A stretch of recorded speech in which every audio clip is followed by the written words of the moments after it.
Hello and welcome back to Rule the Game. In this video I'm going to show you how to play Art Nouveau Artistry, a game by Amy and Dusty Droz. This is a game for 1 to 4 players, lasts about 30 to 40 minutes, and it's recommended starting at age 8. As usual, I will not show you the single solo version, but I'll show you just a 2 to 4 player version. And also, as usual, we'll start with me showing you how you score this game, then I'll show you how to play the game, and then we'll give you some hints for your first game, and finally I'll show you how to set up the game. And if you haven't subscribed to the channel yet, please do so now, but now let's get started with Art Nouveau Artistry. Rule the game. Art Nouveau Artistry is a round-based game. In this game, you're going to play until one player has reached 20 points in a round, and at the end of that round, you'll actually count the bonus points that the players still get, and whoever has the most points wins. As usual lately, also this game takes my whole table, but this here is the common area, this common section with the common tile board and also the different cards that everybody can get.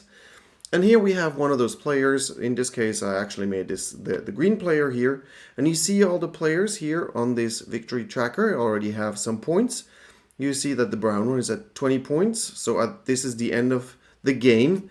At the end of this round, this player had 20 points. So we'll score now the bonus points. Now these points, they came from these pattern cards that are also up here that the players have collected. And you see that with every card that we have here, you have a certain number of points on them. And these points are scored right away when a player buys them. And so this player, the green one here, they have 5, 10, 12, 17 points that they've gained from these pattern cards. And that's why they're at 17 right here. Now at the end of the game, each player also gets additional bonus points for the different artisans that they have. The artisans are gained up here, and as you can see, they match to the different patterns that you have here for these pattern cards. So here, depending on how many of these pattern cards you have, you also get a certain number of the different artisans.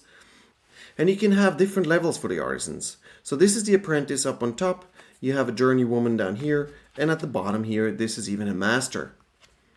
Now, as you can see here on the board, you get a certain number of points for these artisans. We'll start first with the apprentices. I have 3 apprentices and 3 different apprentices. You can only have 1 card per color or per different art. And I have 3 different unique ones. So for 3 different unique apprentices, I get 2 victory points. Had I had only 1 or 2 apprentices, I wouldn't have gotten any points. With 4 apprentices, I would have gotten plus 3 points, and with 5, I would have gotten plus 4. Each journeywoman, as I have down here, but as I also have down here, each journeywoman is 1 point. And if you're able to get a master card, and there's only 1 per different color, if you get the master card, that master card's actually 4 points. In addition, should you get any of these inspiration cards that I have up here, each of these cards is 1 extra point, as you see down here. Now you'll add up all these points, so I'll get the 2 points from my apprentices, I get 2 points from my journeywomen, and I get 1 master, that's 25. I don't have any inspiration cards, so I have a total of 25 points. Now we do the same with the other players. And whoever has the most points, of course, wins. And if there's a tie for players who have the most points, in that case, the player who has the least material tiles, these little things, will win. And if there's still a tie, then the person with the most artisans will actually win. And if there's still a tie, then you'll share the win. So this is how you win the game. Now let's see how it's played. As I mentioned, Art Nouveau Artistry is a round-based game. I'll show you here a second round, but all the rounds are the same way. I'll show you the second one because then we already have started with some cards, and so you can see how it's played from there on. At the beginning of each round, you fill this board here with a certain number of materials. For 2 players, you fill this square in here. For 3, you'll fill up to here, and for 4, you go up here. You'll take this back, you'll shuffle all the tiles in there, and then you'll start distributing them on here.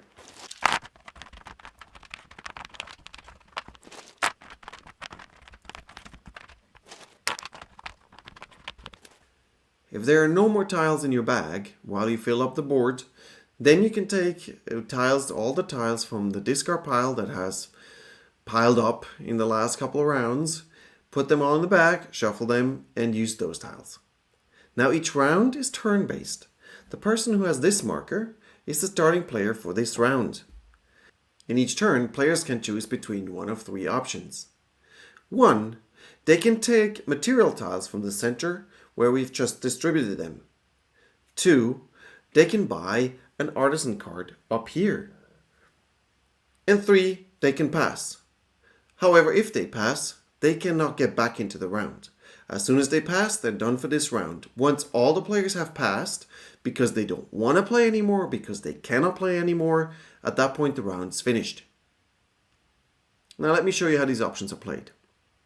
We'll start with the taking material tiles from the middle.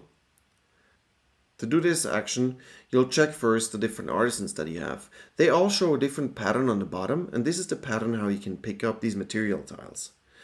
So for example, for this artisan, you can take two tiles that are next to each other. They don't have to be brown, even though you see brown here. That doesn't matter. The color, it doesn't matter. But what is important is that there are two tiles right next to each other. It can be like this, as it's shown here, or you can even turn it and maybe take something like this. Patterns like these mean that you're going to skip a tile in between. So you will take this or this tile, but you won't take the one in the middle. Or you take these two tiles, but not the one in the middle. And the same here, where we would take something like this or something like this. You will see that more advanced artisans actually have better structures with more tiles that you can take. Now in this case, you could take something like this, or you could take it like this, or you can even turn it that way. What is important here though is if somebody have, for example, taken these tiles already, you cannot now take these tiles because there's one missing here. You can only take tiles when you have tiles in all the spots where you're supposed to have tiles. At no point can a player have more than 10 material tiles. So this is the action to take material tiles. What do you need the material tiles for? Well, you need them to go and buy the pattern cards. The pattern cards are these 5 cards up here. Now, as you can see, the pattern cards have different art types. There are in total 5 different art types, as you can see here with the different artisans. On the bottom, you see how much they cost you, while up here you see how many victory points you get. To purchase a card, you will have to first collect the tiles that are on the bottom. And if you have those tiles, then you can go ahead and pay them. You just put those tiles in a discard pile, and then you take that card that you just got. Please note that if you don't have a certain tile, you could substitute it with 3 different tiles from a different material. It's very expensive, but it's technically possible. As soon as you get your card, you will also take your 2 victory points and mark them here with your victory point marker. Now the next thing that happens is once you've placed that pattern card now in your collection of cards, you will check how many of these art types you already have. In this case, we actually already have 2 of these here. And what that means is that for 2 cards, we actually already get a journeywoman. You see, I already have an apprentice. With 2, I get now a journeywoman. So I'll go here to the deck that I have with the apprentices or with the different glassmiths. And I'll just search here for the journeywoman. And I'll take that journeywoman card and I'll place it either over or underneath here. Over is fine. Over the other card right here. Don't worry which one you take of these journeywomen in here. They're all exactly the same in the type of card. So everybody will get the same shape and pattern that they can get here from the material tiles. As I had mentioned beforehand, there's only 1 master per art type. So if you're the first person to get it, you'll actually have that master. Everybody else won't be able to get it. If you wanted to get a master card at some point, you would actually have to have 4 cards of this art type to get the card. Now, had I picked something or had I been able to buy something that I don't have yet, as you can see, this one I don't have yet, I would have been able to get an apprentice for the metalsmith in this case. And then I can now take a different kind of pattern for these metalsmiths. As you can see, I also have one apprentice that doesn't actually have a card underneath. That's because at the beginning of the game, I was given an apprentice of a certain archetype, and in my case, that was actually here the painter, but I haven't actually collected a card yet of that type. Once a card has been purchased from up here, we'll replace it with another card from the deck.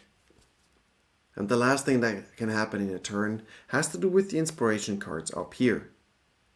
Inspiration cards are taken when the last token of a certain color here on the material tile board has been taken away. So in this case, you see we have two cards that are green and one that's brown. So if I'm able to take the last brown tile, let's say this one here, with this structure here, with this pattern here, now I will actually get this brown inspiration card. This inspiration card can be used once per round at any turn when you want to use it, beginning, end of the turn. When you do use it, you'll just flip it around and you won't be able to use it in this round anymore. You will get to use it again in the next round, but not in this one right now. The inspiration cards will not be filled up in this round, they will be filled up at the end of the round for the next round again. And if you're the person who is able to pick the last one of the green tiles, in this case, you can actually decide which one of the two cards you want to have. At the end of the round, when nobody can play anymore or doesn't want to play anymore, we'll first check if a player has reached 20 points because that would mean the end of the game and we would do the bonus scoring. If that's not the case, as is here now the case, we'll just remove the rest of the material tiles and we fill up the board again with new tiles from here. We will also fill up here the inspiration cards again so that we have 3 cards. And every player that has used an inspiration card in the last round can turn it face up again so that they can use it again in the next round. And before you start the next round, you'll take the first player marker and hand it over to the next person in clockwise order. And that's it, we're already ready for the next round. And so we go on until somebody has 20 points at the end of the round and we do the final scoring. And here's some hints for the first game. The most obvious one is that, of course, if you're the first one to reach 20 points, that's very good, but that doesn't mean that you have actually won. That's something that many new players first forget when they actually reach the 20 points, that you will also get a bunch of bonus points, and just because you have 20 points doesn't mean you're the one who also has the most bonus points. Having said that, it is actually likely that you have also a bunch of bonus points, because to get to 20 victory points, you have to have a bunch of cards, and a bunch of cards will also give you more skilled artisans. Now, if you can, you of course try to get to master artisans, because the master artisans will give you the 4 victory points. But that's not so easy, because it's actually kind of tricky to really focus on certain cards that you have here and pattern cards that have exactly the right art type that you need to fill up the number of art type cards that you want, so that you can get to 4 cards and therefore get a master card. Most of the time what happens is that you try to get to certain tiles so that you can buy certain cards, but because you cannot reserve a card, it often happens, especially in a 4-player game, that your favorite card is gone before you get there, before you have your material tiles. Inspiration cards have nice abilities, it's good to have them, and the thing is, they always give you a victory point and you don't really have to do much for them. All you have to do is that you have to pick up the last tile of the color that these cards are, and that's rather easy to do. So this is something I would also try to look out for. That's it. Have fun with Art Nouveau Artistry, and if you enjoyed the video, please subscribe to the channel. And up next, how to set up the game. To set up the game, you'll place the material supply board in the middle. You'll have the victory tracker right next to it. You'll place as many of these trackers on this card as you have players. Then you'll shuffle the deck with the pattern cards. You'll turn around 5 of them. You'll shuffle the inspiration card deck. You'll turn around 3 of them. You'll sort here for the 5 different skills. You sort the different artisans. You'll have the apprentices on top. You'll put the journeywomen below, and the master goes on the bottom. All 5 of them are sorted. You then hand one player here the first player marker. You also take 1 apprentice card from each skill. You shuffle them and you hand each player one of these cards. That's their starting artisan that they have available. And then whatever is left of these cards, you'll actually put back on the artisan decks.